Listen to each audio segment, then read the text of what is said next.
May isang creator na palaging matatag sa harap ng kamera. Palaging may lakas ang boses. Palaging may inspirasyon ang sinasabi. Palaging nagbibigay ng motivation sa iba. Pero may mga gabi, tahimik siya. Walang ilaw ang kamera. Walang audience. At doon niya nararamdaman pagod, bigat, lungkot. Minsan, hindi na niya kayang pigilan. At doon siya umiiyak. Hindi dahil mahina siya, kundi dahil tao lang siya.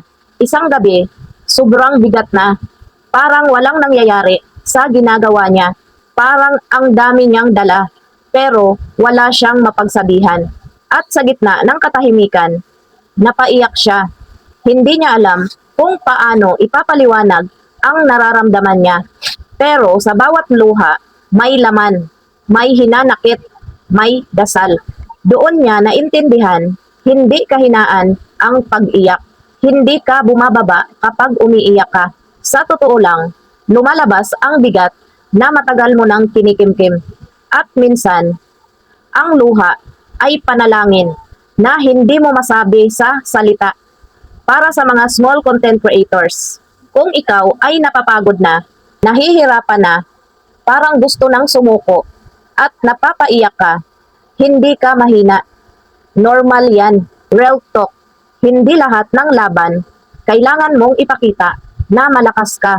May mga laban na tahimik, personal, at ikaw lang ang nakakaalam. At okay lang na umiyak ka. Paalala, kapag umiiyak ka, hindi ka bumibigay. Hindi ka talo. Naglalabas ka lang ng sakit. At minsan, nagdadasal ka na rin. Ang luha mo ay hindi kahinaan. Isa itong paraan ng paghilom. Kaya, kung umiiyak ka ngayon, hayaan mo lang. Ilabas mo, damhin mo. Kasi sa likod ng bawat luha, may lakas na binubuo. May pusong gumagaling. At balang araw, mas magiging matatag ka dahil dito.